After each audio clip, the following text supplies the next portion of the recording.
भारत के दक्षिण दिशा में स्थित चौथा सबसे बड़ा राज्य है तमिलनाडु। यह पूर्व और दक्षिण दिशा में हिंद महासागर से घिरा हुआ है। पश्चिम की तरफ केरल, उत्तर पश्चिम में कर्नाटक और उत्तर में आंध्र प्रदेश इसके सीमावर्ती राज्य हैं। भारत के बाकी राज्यों की तुलना में यहाँ अत्यधिक संख्या में प्राचीन हिंदू मंदिर पाए जाते हैं।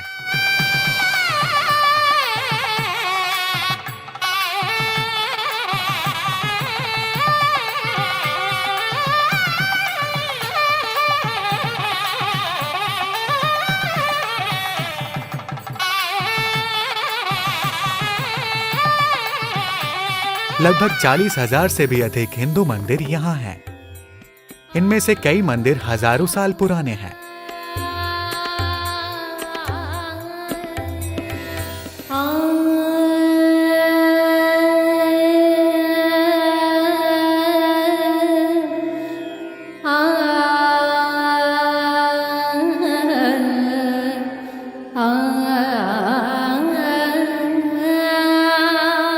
यहाँ के मंदिर दिव्यता, भक्ति और आध्यात्मिकता का एक अनूठा संगम है।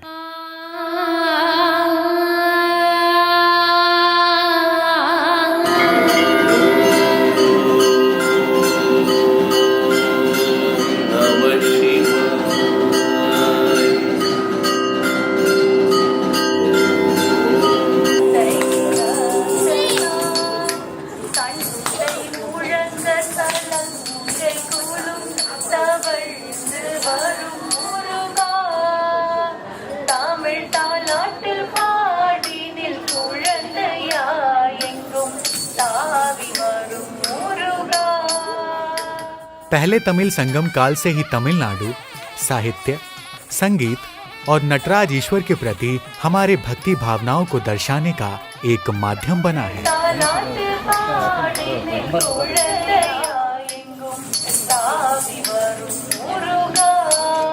दक्षिण भारत के संत माणिक वास्कर ने कहा है कि शिव समस्त विश्व के ईश्वर हैं। अनादिकाल से ही तमिल लोग शिव के रूप में ही ईश्वर की भक्ति करते आए हैं।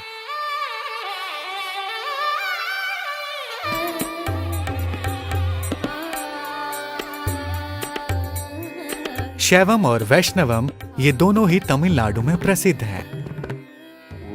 समय समय पर इन दोनों को आगे बढ़ाने के लिए आलवार, नायनार और थिरुवल्लुवर जैसे महान संत अवतरित हुए हैं।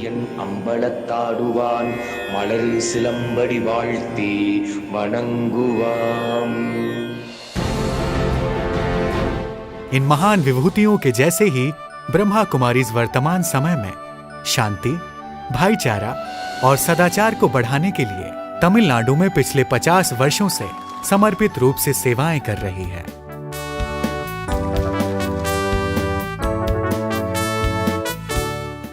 वर्तमान में तमिलनाडु, पुडुचेरी और दक्षिण केरल में लगभग 500 से भी अधिक सेवा केंद्र हैं। इन सेवा केंद्रों की सेवा को सर्विस कोऑर्डिनेटर के रूप में संभाल रही हैं राजयोगिनी बीके बीना बहन जी।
प्रभु परवाने के चौथे एपिसोड में आपका स्वागत है। मेरे पाठ को इतना भाग्यशाली बनाने के लिए पहले मैं बाबा और ड्रामा को धन्यवाद करती हूँ, क्योंकि चेन्नई में रोजी बहन जी और लक्ष्मी बहन जी के साथ रहने का भाग्य मुझे मिला।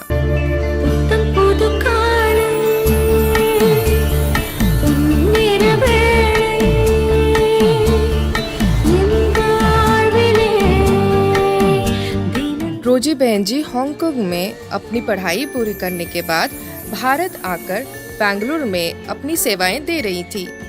बाबा रोजी बहन जी को बेंगलुरु और कोलकाता में सेवा करने के लिए भेजते थे।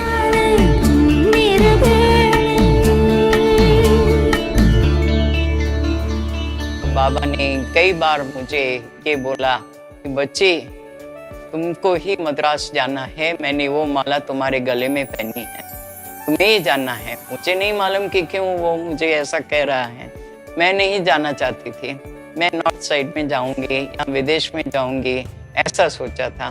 लेकिन बाबा ने मुझे बार बार मद्रास के लिए कहा, तो फिर भी मैं बाबा का अवश्य मानूंगी, क्योंकि जी हजूर का पाठ पढ़ा हुआ था दादियों से। तो इस पाठ के कारण मैंने कहा अभी लास्ट टाइम में जाती हूँ। तो एक विचित्र अनुभव ये रहा, तो मैंने बाबा को कहा 30 दिन मैं दूंगी, और 30 दिन में अगर मकान नहीं मिला तो फिर मैं कभी मद्रास में पाँव नहीं रखूंगी। बाबा ने कहा चलो 30 दिन तो दिया है ना तुमने। फिर बीच बीच में 24-25 दिन हो गए तो भी मकान नहीं मिला। 28 दिनों से चेन्नई में कहीं घर नहीं मिल रहा था।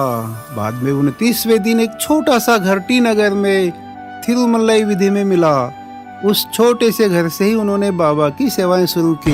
मैं रोजी बहन को बचपन से ही जानती थी। वे अपने माता पिता के साथ हांगकांग में रहती थी। बाबा ने ही उन्हें भारत में सेवा के लिए बुलाया था। प्यारे बाबा को ये पहले से रहता है कि कौन सी आत्मा कहाँ जा कर के सफलता प्राप्त करेगी। हमारे रोजी बहन अंग्रेजी में बहुत अच्छा समझाती थी, क्योंकि तमिलनाडु का तमिल भाषा है। तो इसीलिए बाबा ने रोजी बहन को ले जाने के लिए कहा कि वो अंग्रेजी में बहुत अच्छा सबको समझा सकती है। वो मधुबन से बेंगलोर आए। फिर दादी हृदय पुष्पा जी की प्रेरणा से शांता दीदी को अपने साथ लेकर चेन्नई में सेवा करने के लिए आए थे। शांता दीदी भी 1968 से बाबा के ज्ञान में थे। उस समय चेन्नई के लोग ब्रह्मा कुमारियों के बारे में कुछ नहीं जानते थे। रोजी दीदी और शांता दीदी भी तमिल बिल्कुल नहीं जानते थे। शुरुआत के दिनों में वे तमिल नहीं जानते थे और हम लोग हिंदी नहीं जानते थे। फिर भी वे हमारे भावनाओं को समझकर इशारों से ही सब कुछ समझाते थे। वे बिल्कुल तमिल नहीं जानते थे। एक बार उन्होंने अपनी टूटी फूटी तमिल में बोला कि जिसको सेवा करना है वो अपने हाथ निकालो। मुझे बहुत हंसी आई। रोजी बहन जी को सदा यही लक्ष्य रहता था कि बाबा का ज्ञान पढ़े लिखे लोगों तक जरूर जाना चाहिए। इसलिए बहन जी रोटरी क्लब, लॉयंस क्लब जैसे संस्थानों में जहाँ भी उनका प्रोग्राम होता था वो जाकर के ज्ञान देती थी। इससे बहुत अच्छी सेवा होती थी। उसके बाद 1972 में जब अन्नपूर्णा बहन जी ज्ञान में आई और समर्पित हुई, तब जाके रोजी बहन जी को एक अच्छा हैंड्स मिला और सेवा में वृद्धि होने लगी। बहुत इकोनॉमी से रहते थे, कभी भी ऑटो में नहीं जाते थे, बस में या फिर पैदल चलते थे। उनके त्याग की कोई सीमा नहीं थी। बहुत त्याग किया है उन्होंने, उतना ही तपस्या भी किया और सेवा भी किया। हम सबको लायक बनाने के लिए, आगे बढ़ाने के लिए व्यक्तिगत रूप में बहुत कुछ सिखाया है उन्होंने। मुझे चेन्नई आके 10-15 दिन ही हुआ होगा। मुझे उन्होंने मधुबन भेज दिया। जाने से पहले उन्होंने मेरे सूटकेस को अच्छे से चेक किया। और जो भी ज़रूरत का सामान था वो सब कुछ मुझे दे दिया। मुझे लगता है वो मई का महीना था। बहुत ही अच्छे अनुभव हुए उनके साथ। हमारे माता पिता भी इतनी अच्छी पालना नहीं करेंगे। उसी समय मैंने तय किया कि जिएंगे तो भी यहाँ, मरेंगे तो भी यहाँ। मतलब उन्होंने हमें जो प्यार दिया उसमें मैं समर्पण हो गई थी। अन्नपूर्णा बहन जी, कलावती बहन जी, प्रेमा बहन जी शुरुआती दिनों के थे। रोजी बहन जी की विशेषता ये थी कि अपने पास साधन हो या नहीं, लेकिन हमें सेवा में आगे बढ़ते रहना चाहिए। 1970 में उनके पास कोई अच्छी व्यवस्था नहीं थी। घर का काम भी वे खुद ही किया करती थी। नीचे जमीन पे सोते थे, साधारण भोजन खाया करते थे और बस में जाया करते थे। उन्होंने सवेरे से रात तक सेवा में और अपनी तपस्या में व्यस्त रहकर यहाँ आध्यात्मिक सेवाओं का बीज बोया। उसके बाद 1975 में उन्होंने मरीना बीच पर एक आध्यात्मिक मेला किया। उस मेला में हम सब आए थे। मैं, सुंदरेशन भाई, सुब्रमण्यम भाई, मोहन कुमार भाई, गुरुनाथन भाई, दुर्गा प्रसाद भाई, ऐसे बहुत लोग जब आए तो रोजी बहन जी बहुत खुश हो गई थी। उस समय जिन लोगों ने भी सहयोग दिया, कर्नाटक, दिल्ली, बॉम्बे, गुजरात, जहाँ से भी लोगों ने आकर यहाँ सेवा किया, उन सब के हम बहुत आभारी हैं। इस 75 के मेले में बहुत से लोगों ने राजयोग शिविर का लाभ लिया। उस समय लगभग 50 लोग बाबा के बच्चे बने। फिर चेन्नई में अनेक गीता पाठशालाएं खोली गई। उसके बाद मदुरई, कोयम्बटूर, ऊटी, नागरकोइली जैसे अनेक स्थानों पर जाकर सेवाएं शुरू की गई और सेवा केंद्रों का आरंभ किया। रोजी बहन जी हर 2-3 साल में तमिलनाडु में आध्यात्मिक मेले, कॉन्फ्रेंसेस जैसी अनेक सेवाएं किया करती थीं। उसमें हमारे मुख्यमंत्री, गवर्नर्स, मिनिस्टर्स और अन्य VIPs भी आते थे।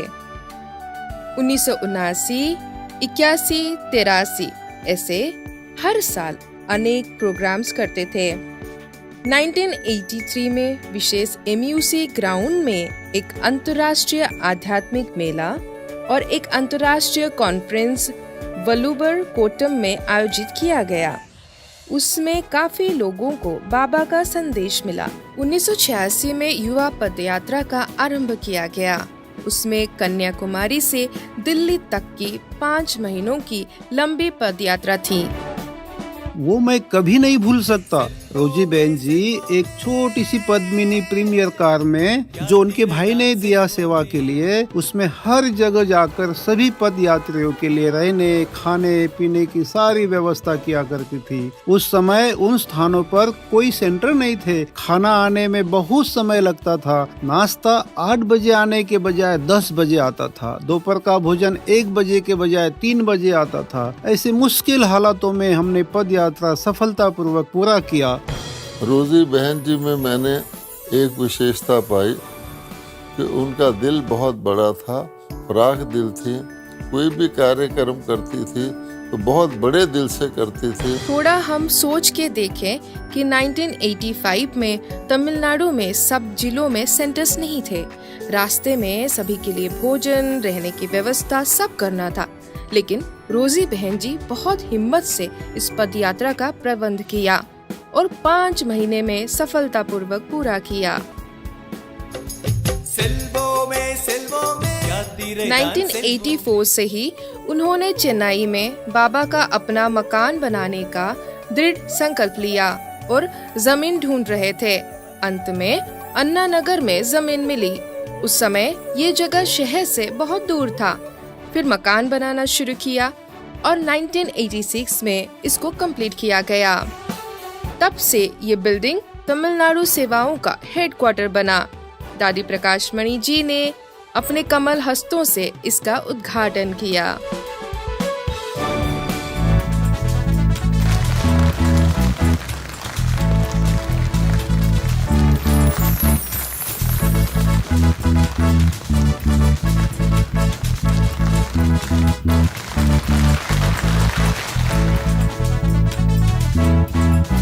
1986 में शांति धाम के उद्घाटन के बाद ही रोजी बहन जी ने कहा कि आप बाबा की एक मासिक पत्रिका निकालो। फिर हम लोगों को संगम युग नाम से मासिक पत्रिका प्रिंट करने की परमिशन भी मिल गई। फिर मैंने और बहन जी ने भरत प्रिंटर्स के मालिक के साथ बैठ कर के प्रिंटिंग की सारी जिम्मेवारियां पूरी की।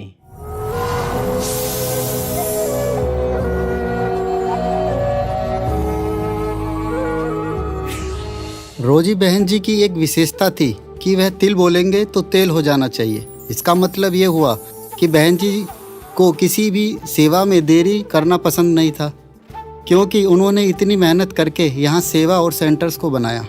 उसके बाद तमिलनाडु के सभी जिलों से भाई बहनें समर्पित हुए।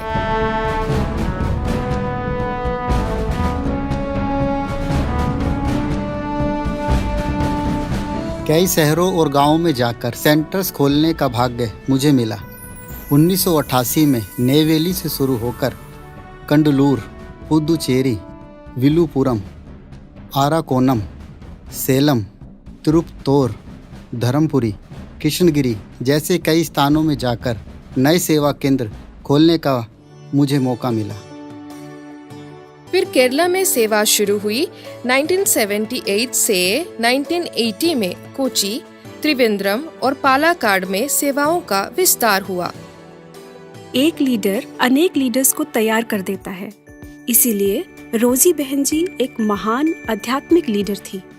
रोजी बहन जी की पर्सनालिटी, उनकी पावर, उनका स्नेह, ये सब हम सबके हृदय में हमेशा रहेगा। रोजी बहन जी का भाव और एटीट्यूड सदा बेहद में रहता था। हम लोग पालक्काड में बाबा का नया मकान बनाने के लिए जमीन ढूंढकर बिल्डिंग प्लान बनाकर जब रोजी बहन जी को दिखाने के लिए चेन्नई गए तो उन्होंने प्लानिंग देखकर कहा कि मैं इतने छोटे स्थान और मकान के लिए परमिशन नहीं दूंगी, वहाँ बेहद रूप से बाबा की सेवा होनी है, इसीलिए आप लोग बड़ा स्थान ढूंढो और हमें वापस भेज दिया। हम लोगों में कुछ लोग डिस्टर्ब भी हो गए थे, लेकिन मैंने सोचा बहन जी बोल रही हैं, मतलब बाबा बोल रहे हैं। इस शुभ भावना के साथ हम वापस आकर जमीन ढूंढने लगे और बाबा ने जैसा बहन जी के द्वारा कहलवाया था वैसा बड़ा स्थान हमें मिला और रोजी बहन जी ने यहाँ आकर फाउंडेशन स्टोन लगाया। 18 साल की उम्र में मैं समर्पित हुई थी। उस समय अमृत वेला के बाद रोज हिंदी में मुरली पढ़कर बहन जी को सुनाया करती थी। मुझे कुछ हिंदी वाक्यों का उच्चारण ठीक से नहीं आता था, तो रोजी बहन जी मुझे सही उच्चारण करना सिखाते थे। उसके बाद कभी पीछे मुड़कर नहीं देखा, सेवा में आगे ही बढ़ते रहे। Medical conferences, rallies, youth rallies जैसे बड़े बड़े प्रोग्राम्स हर साल 2 साल में रोजी बहन जी ऑर्गेनाइज करते थे। मधुबन से आने वाले हर प्रोजेक्ट को वो पूरा करते थे। अगर मधुबन से कोई प्रोजेक्ट नहीं होता था तो भी वे कुछ न कुछ प्रोजेक्ट्स क्रिएट करके पूरे जोन को इन्वॉल्व कर देती थी। 1994 में तमिलनाडु में सिल्वर जुबली का प्रोग्राम आयोजित किया गया। उसमें बड़ी दादियाँ, वरिष्ठ भाई बहनें, मधुबन निवासी सभी आए थे। बहुत बड़े ग्रैंड प्रोग्राम चेन्नई मेरीना बीच पर ऑर्गेनाइज किया गया था। मैं जब पुडुचेरी में थी, रोजी बहन जी ने मुझे फोन करके बताया कि तमिलनाडु सिल्वर जुबली प्रोग्राम में सारे भारत से लोग आ रहे हैं, इसलिए हमें बस और गाड़ियाँ बहुत चाहिए। आप अपने गवर्नमेंट के लोगों से बात करो। तो मैंने पूछा कि आप इसके लिए कोई लेटर भेजेंगे क्या? तो बहन जी ने कहा, आपका मुख ही लेटर है, आप बाबा की याद में जाकर बात करो, बाबा आपकी मदद करेंगे। फिर हम लोग योग करके उस समय के मुख्यमंत्री श्री हीरे लिंगम जी से जाकर मिले। उन्होंने ओके कह दिया और ट्रांसपोर्ट मिनिस्टर से जाकर मिलने के लिए बोला। फिर वहाँ के ट्रांसपोर्ट मिनिस्टर ने हमें 7 बसें सेवा के लिए दी। इस प्रकार रोजी बहन जी हमें हर कार्य स्वयं करने की हिम्मत और उमंग उत्साह हर समय देती रहती थी। 1993 में चेन्नई से दिल्ली तक की युद्ध साइकिल यात्रा का आयोजन किया गया था। उसमें लगभग 35 कुमार थे, सब एक जैसे ही उम्र के थे। उसमें कुछ लोग मेरे से भी अधिक उम्र वाले थे। रोजी बहन जी ने कहा कि आपको टीम को लीड करना है। मैं थोड़ा संकोच कर रहा था क्योंकि मेरे से भी सीनियर्स उस टीम में थे। मैंने कहा, बहन जी, मैं उम्र में भी छोटा हूँ और इस प्रकार के आयोजन में मेरा अनुभव भी कम है। तो उन्होंने कहा, आपको ऐसा नहीं सोचना चाहिए, आपको बाबा भेज रहा है, आप कर सकते हो, इसलिए आप लीड करो। उनकी सुभावना और आशीर्वाद से मैंने सफलतापूर्वक उस यात्रा को पूरा किया और लाखों लोगों को बाबा का संदेश दिया गया। रोजी बहन जी दूरदेशी वाली थी। उन्हें यह अनुभव था कि किससे क्या सेवा लेनी है। उनकी एक विशेषता थी, जब कोई स्टूडेंट उनके कनेक्शन में आता था तो उन लोगों से बहुत ही अपनेपन के साथ बात करती थी। उनका फैमिली बैकग्राउंड, उनकी सेवा करने की क्षमता, विशेषता, किस आधार से बाबा का ज्ञान वो फॉलो कर रहे हैं, ये सब जानकर फिर उसके अनुसार सेवा देती थी। इससे ये फ़ायदा होता था कि प्रैक्टिकल फील्ड में आकर दूसरों के साथ सेवा करने का मौका मिलता था। रविवार के दिन रोजी बहन जी का क्लास सुनने के लिए बहुत लोग आते थे। मैं बहन जी को तैयार करके नीचे क्लास में लेकर आती थी। क्लास पूरा भरा हुआ होता था, पैर रखने की भी जगह नहीं होती थी। मैं मुरली और बहन जी का चश्मा लेके आगे चलती थी। एक बार मुरली शुरू करने के 5-10 मिनट बाद ही उनको खांसी आने लगी, तो सभी ने मुझे कहा कि रोजी बहन जी को पानी दे दो। तो मैंने जैसे ही पानी का गिलास बहन जी को दिया तो बहन जी कहने लगी कि ये लोग 2-3 बस बदल के मुरली सुनने के लिए आते हैं, आप पहले क्लास में सभी को पानी पिलाओ, फिर मैं पीऊंगी। बहन जी का दिल बहुत अच्छा था। इतने बड़े साम्राज्य को उन्होंने खड़ा किया, ये कोई साधारण बात नहीं है। उनका त्याग, तपस्या और सेवा का फाउंडेशन बहुत ही गहरा था। इसलिए आज भी सब कुछ अच्छा चल रहा है और हम सब ठीक हैं।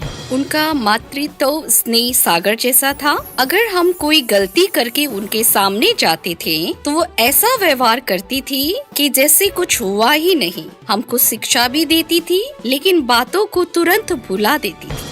सेवा सेवा सेवा। अपने जीवन में अधिक समय वे यात्रा में ही रहते थे। वे बहुत ही साधारण रूप से हमारे साथ ट्रेन में मधुबन आते थे। ट्रेन में भोजन करते समय जब हमसे कोई थाली नहीं लाता था तो बहन जी खुद अपनी थाली दे दिया करती थी। अगर ट्रेन में कभी हमारी तबीयत बिगड़ जाती थी तो वे खुद आकर सर पे बाम आदि लगा देती थी। सभी से बहुत प्यार करते थे। बीच में 1981-82 में श्रीलंका में भी सेवा शुरू किया गया था। 1981 में एक बार क्लास में गुरुवार के दिन 15 लोग आए हुए थे।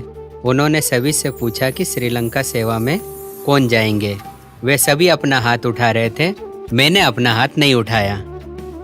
तो बहन जी ने पूछा, आपने हाथ क्यों नहीं उठाया? मैंने कहा कि मुझे घर पूछना पड़ेगा। तो बहन जी ने मेरे पे विश्वास करते हुए कहा कि इनका टिकट बना दिया जाए।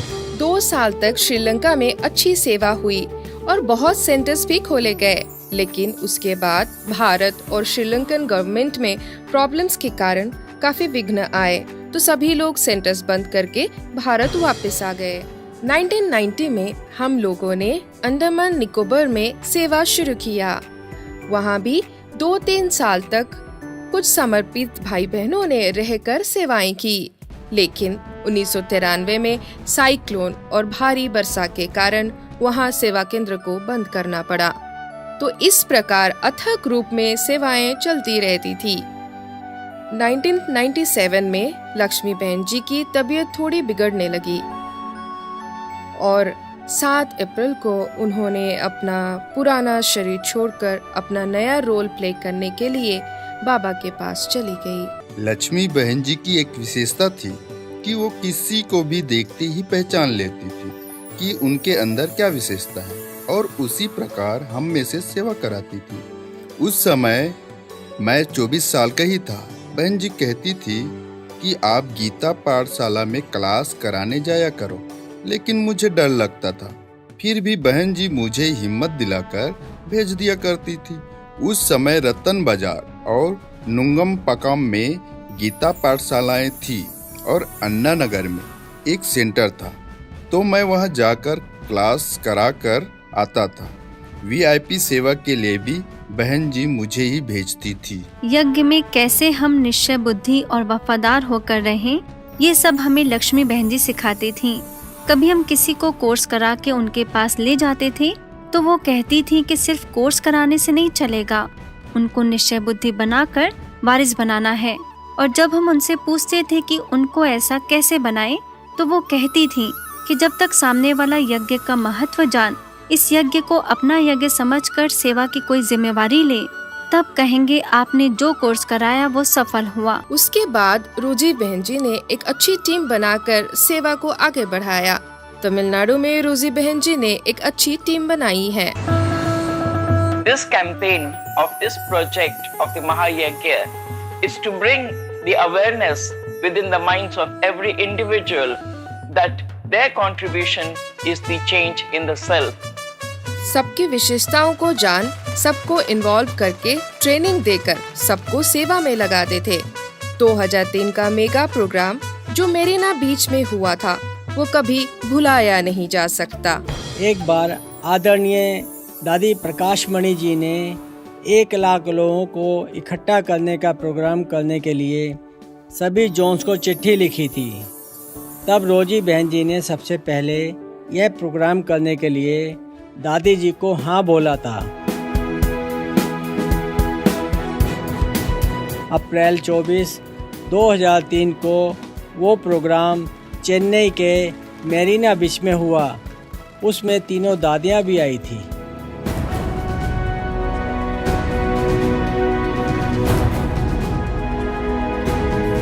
आज भी जब हम लोगों से मिलने जाते हैं तो वो लोग याद करते हुए कहते हैं कि हाँ, आपके हेडक्वार्टर से बड़ी दादियाँ आई थी, सबको मेडिटेशन का अच्छा अनुभव कराया था। 2004 में रोजी बहन जी की तबीयत बहुत खराब हो गई। उन्होंने 22 अप्रैल 2004 में अपना पुराना शरीर त्याग कर बाबा की गोद ली। रोजी बहन का दिल बहुत बड़ा था। कोई भी सेवा बड़े दिल से बिना थके करती थी, इसलिए आज छोटे बड़े सभी उनको प्यार से याद करते हैं। रोजी बहन जी ने चेन्नई आकर बहुत सेवाएं की, बहुत कुछ त्याग किया। तन मन धन से सेवा करके इतना शक्तिशाली बीज बोया। वो बीज आज छोटे से पौधे से विशाल वृक्ष बन अपने फल और फूल से तमिलनाडु में हमारी पालना कर रहा है। उनके बाद तमिलनाडु में हमने लीडरशिप को खो दिया। फिर मधुबन से दादी और बाबा ने हमारी शांता दीदी जी को निमित्त बनाया। तो वैसे देखेंगे तमिलनाडु जोन की सेवा में कई लोगों ने अपना श्रेय दिया। पहले रोजी बहन और लक्ष्मी बहन जी के लीडरशिप में, उसके बाद उनके द्वारा पालना ली हुई बहनों से सेवा ही हो रही है। 6 जनवरी 2006 में शांता दीदी ने भी एक एक्सीडेंट में असमय अपना शरीर त्याग दिया। शांता दीदी की पालना में बड़ा हुआ हूँ। उन्होंने ही मुझे इस ईश्वरीय ज्ञान मार्ग में लाया। उस समय मैं कॉलेज स्टूडेंट था, लेकिन उन्होंने मुझे सेवा का हर मौका दिया। सेंटर में मेरे से भी सीनियर्स थे, लेकिन कई बार दीदी जी मुझे कुछ सेवाओं की जिम्मेवारियां दे देते थे, तो मुझे थोड़ा संकोच होता था कि क्या मैं वह कार्य ठीक से कर सकूंगा। मैंने पहले तो कभी नहीं किया। ऐसे ऐसे संकल्प चलते थे, लेकिन दीदी जी के वरदानी बोल और दृष्टि मेरे में एक नया उमंग भर देते थे। तमिलनाडु को इस प्रकार की बड़ी दीदियां मिलना हमारे लिए बहुत बड़ा वरदान था। इसलिए हम तमिलनाडु के भाई बहनें पद्मा पदम भाग्यशाली आत्माएं हैं।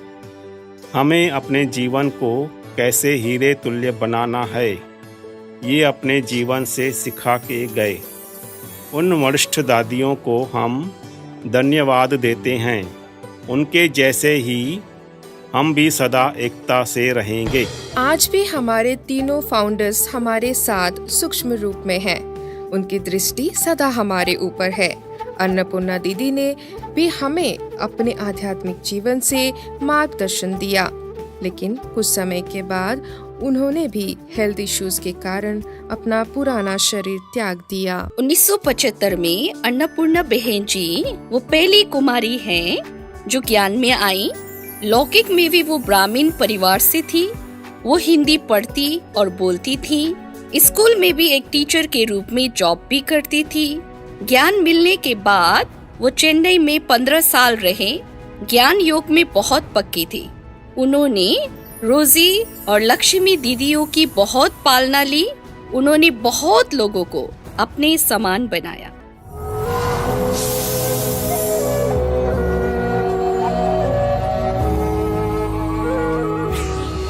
कलावती बहन जी ने अपने ज्ञान योग से सर्व को बहुत पालना दिया। 2 साल पहले उन्होंने भी अपना पुराना शरीर छोड़ बाबा के पास चली गईं। वो जब भी मुझे देखती थी तो कहती थी कि तुम मानस पुत्री हो। उस समय मैं ज्ञान में नहीं थी, कलर ड्रेस में ही आती थी।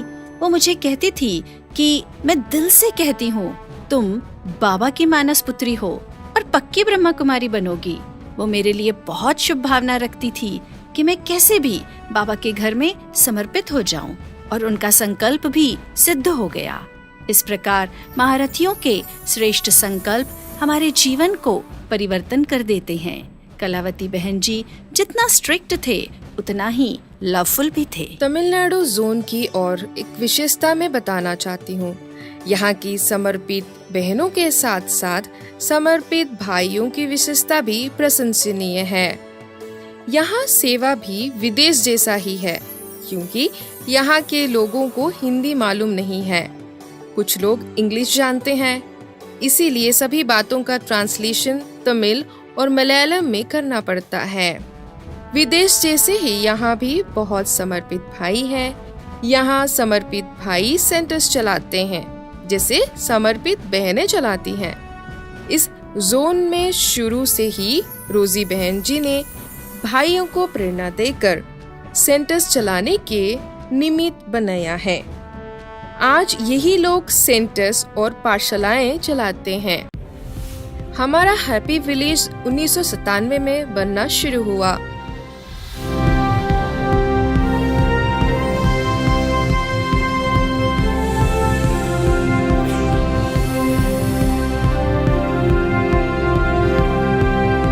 आज 5 एकड़ जमीन में बाबा का ये रिट्रीट सेंटर बना हुआ है। यहाँ 300 से 500 लोग आराम से रह सकते हैं। यहाँ बड़ा ऑडिटोरियम भी है, बड़ा किचन और डाइनिंग भी है। तो इस प्रकार यहाँ बाबा की सेवा आगे बढ़ रही है।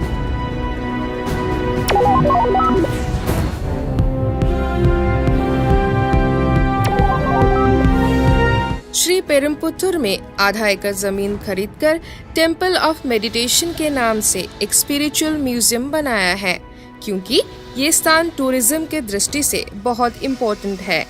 ये भी हमारी प्यारी रोजी बहन जी की दूरदृष्टि थी। आज 52 सालों की सेवा के बाद पूरे जोन में लगभग 500 से अधिक सेंटर्स, सब सेंटर्स और गीता पाठशालाएं हैं। बीना बहन सर्विस कोऑर्डिनेटर के रूप में तमिलनाडु, साउथ केरला और पुदुचेरी जोन्स में बहुत बड़ी जिम्मेवारी निभा रही है। उनको मेरी दुआएं और शुभकामनाएं हैं। रोजी बहन जी यहाँ पर पधारे थे और उन्होंने इस जोन की स्थापना की थी, जो आज इतना विस्तृत रूप लेकर के इतना उसके सेवा के अंदर फैल गए हैं। और उनके बाद जो बीना बहन है, जैसे कोई किसी का वर्दी इनहेरिटर होता है, son shows father, daughter shows mother, इसी प्रकार से बीना बहन उस जोन को बहुत अच्छी तरह से संभाल रही हैं। क्योंकि मेरे लौकिक परिवार से 25 से 30 लोग समर्पित रूप से यज्ञ में सेवाएं कर रहे हैं, इसीलिए मुझे इस आध्यात्मिक मार्ग में चलना बहुत सहज हो गया। मेरी एक मौसी लक्ष्मी बहन जी भी 1960 में ही दिल्ली से ज्ञान में आई थी। उस समय वो गवर्नमेंट जॉब कर रही थी, और 1964 में पूर्ण रूप से समर्पित हो गई। दिल्ली, पंजाब, गुजरात कई स्थानों पर सेवाएं करने के पश्चात 1970 में जब चेन्नई में सेवा शुरू हुई, तब प्रकाशमणि दादी के आज्ञा अनुसार उन्होंने रोजी बहन जी के साथ चेन्नई में रहकर सेवाओं को आगे बढ़ाया। मेरे लौकिक पिताजी ज्ञान में नहीं थे, क्योंकि मेरी लौकिक माँ के परिवार से बहुत लोग यज्ञ में समर्पण हो गए थे। मैं अपने माता पिता की इकलौती बेटी थी, इसीलिए पिताजी कहते थे तुम अच्छे से पढ़कर अपने लाइफ में सेटल हो जाओ, फिर ज्ञान के बारे में सोचना, अभी से तुम ब्रह्मा कुमारीज में नहीं जाना। कॉलेज के समय से ही मैं थोड़ी थोड़ी बाबा के ज्ञान की तरफ आकर्षित होने लगी थी, क्योंकि मेडिटेशन में मुझे बहुत अच्छे अनुभव बाबा कराते थे। मुझे दीदी मनमोहिनी और दादी प्रकाशमणि जी की बहुत पालना मिला। मैं अपने जीवन के सारे फैसले दादी प्रकाशमणि जी और दादी जानकी जी से राय लेकर ही करती थी। जब मैं कॉलेज में पढ़ती थी, उस वक्त रोजी बहन जी बॉम्बे से होते हुए चेन्नई जाते थे, तो बॉम्बे में मेरे लोग के घर भी आते थे। मुझे बचपन से ही रोजी बहन जी एक दोस्त के जैसे, एक टीचर के जैसे मुझे हर चीज सिखाते थे। मैं पढ़ाई में हमेशा फर्स्ट रैंकर थी। स्कूल, कॉलेज और यूनिवर्सिटी में हमेशा फर्स्ट या सेकंड रैंक आती थी। मैं एमकॉम पूरा करके दादी जी के आज्ञा अनुसार 2 साल तक एक बड़ी टाइल कंपनी में अकाउंट्स मैनेजर के रूप में जॉब किया।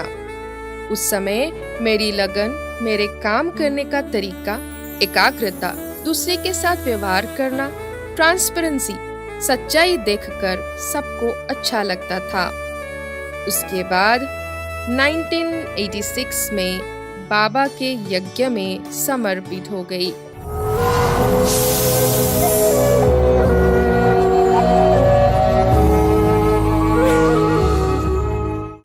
मुझे बड़ी दादी ने ट्रायल के रूप में 2 महीने चेन्नई सेवा पर भेजा था। उस समय चेन्नई में रोजी बहन जी और लक्ष्मी बहन जी दोनों थे। उनके साथ रहते रहते अभी मुझे 36 साल चेन्नई में बाबा की सेवा करते हुए हो गया है। मैंने बीना बहन की एक विशेषता देखी कि चाहे कोई भी सेवा हो, सबको इन्वॉल्व करके सबसे राय लेकर करती है। सारे मीटिंग्स का सार नोट करके फिर सबको शेयर करती है। जैसे रोजी बहन जी हेडक्वार्टर मधुबन को सदा इम्पोर्टेंस देती थी, वैसे ही बीना बहन जी भी आज भी मधुबन की सारी सेवाओं को पहले करती हैं। ब्रह्मा कुमारी संस्था समाज को एक अच्छी दिशा दे रही है, बुरी आदतों से मुक्त करने का अच्छा कार्य कर रही है। समाज की कई समस्याओं को ये लोग हल करते हैं। जब एक बार दादी जानकी जी ने पूर्व गवर्नर सुरजीत सिंह बरनाला जी का हाथ उठाकर लगातार 3 बार भारत माता की जय बोला था, तो वो सुनकर मेरे रोंगटे खड़े हो गए थे। एक आध्यात्मिक संस्था में इतनी देशभक्ति, यह सचमुच में एक ऊंची संस्था है। ध्यान करने से ये फ़ायदा है कि हम सिगरेट, मांस, मदिरा जैसी बुरी आदतों से मुक्त हो जाते हैं। साथ साथ हमें बहुत आध्यात्मिक ताकत मिलती है। शरीर, आत्मा और मन को एक शक्ति मिलती है। आजकल के बच्चे बहुत सेंसिटिव होते हैं, जीवन में आने वाली छोटी छोटी परिस्थितियों का भी सामना नहीं कर पाते, गलत निर्णय ले लेते हैं। इन सब बातों से उन्हें मेडिटेशन ही बचा सकता है।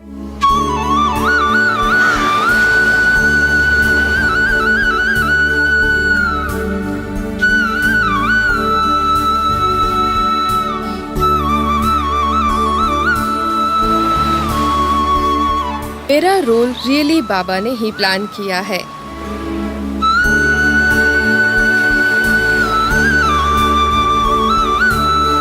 ब्राह्मण जीवन की शुरुआत से ही मैंने योग में अलग अलग तरीके का अनुभव करने का पुरुषार्थ किया।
அஞ்ஞானநோயகற்றும் முக்தி என்னும் அருமருந்தை இறைவனிடம் கற்றுணர்ந்து நமக்கெல்லாம் வழங்கினார். 50 ஆண்டு பொன்விழாவின் சிகரம் தொட்டு சிவசக்தி சேனை கொண்டாடும் வெற்றி பார்.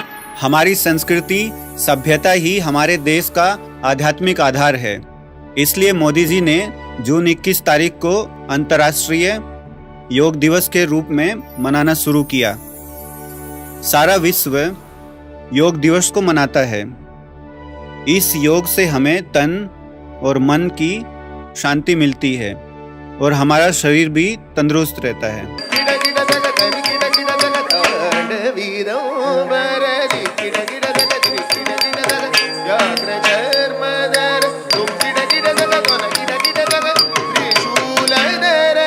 आज हम जो परिवार से मिल रहे हैं या जिसके बारे में आपने अभी तक जो सुना, तो कितनी विस्तार के रूप से शिव बाबा स्वयं इस सृष्टि पर आकर के जो ज्ञान दिया है और उससे लाखों भाई बहनों का जीवन का परिवर्तन हुआ है, तो वो हम प्रैक्टिकली आज देख रहे हैं। ஞான தாமரை பூத்த தடாகமடி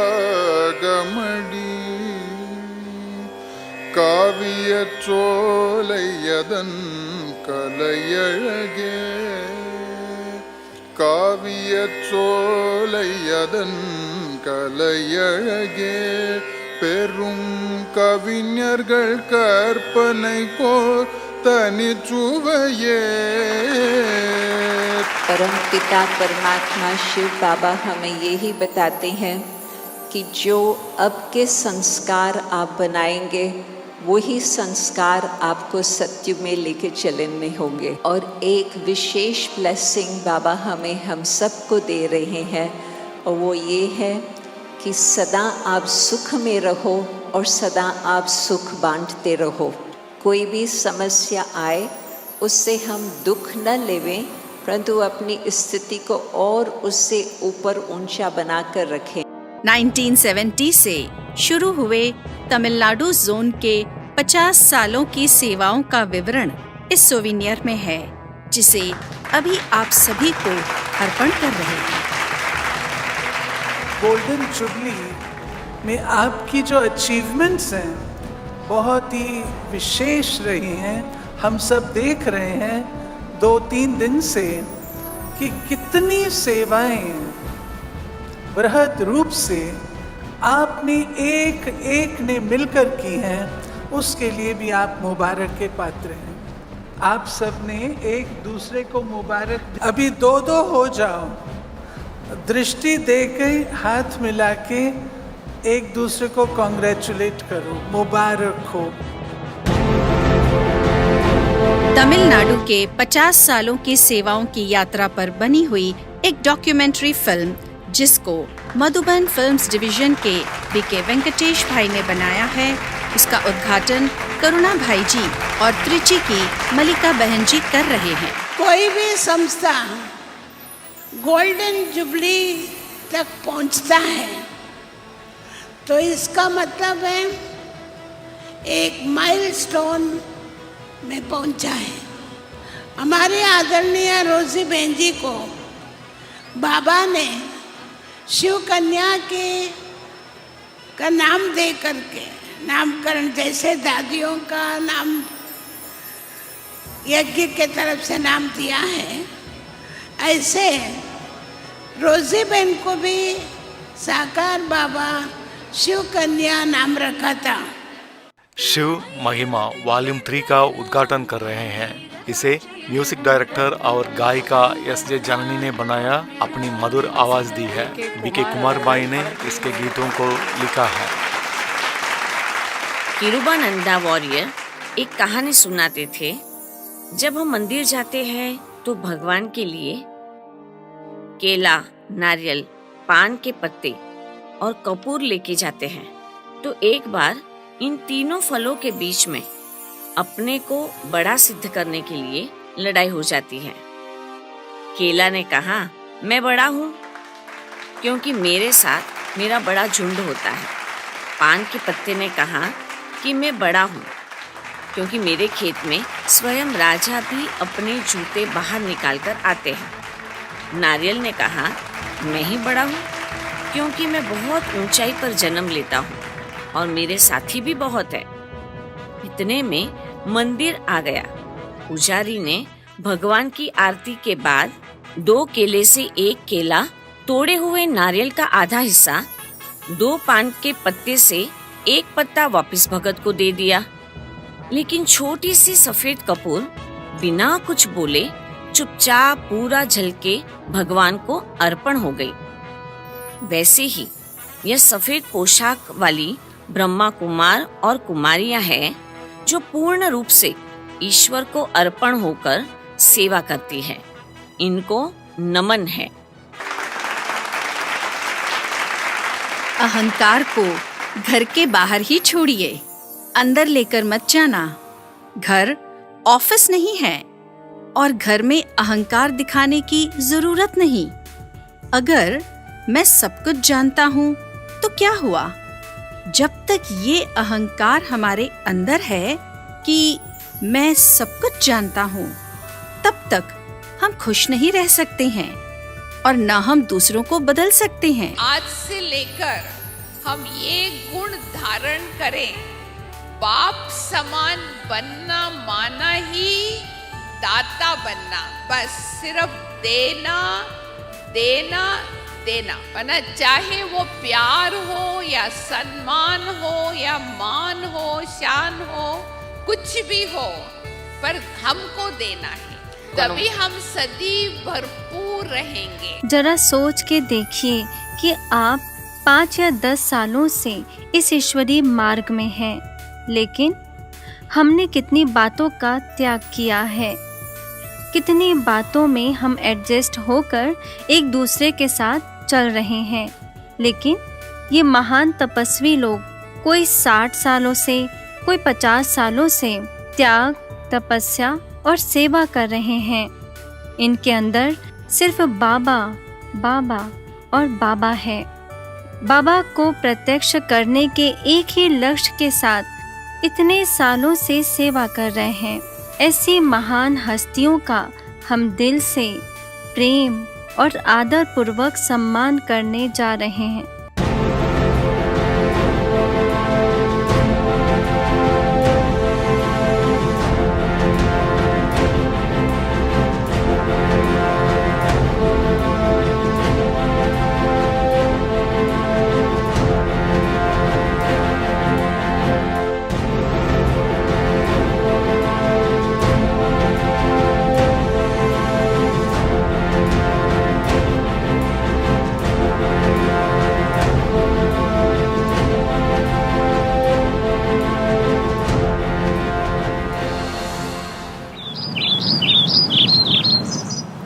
बाबा की सब आशाओं को हम पूर्ण करेंगे।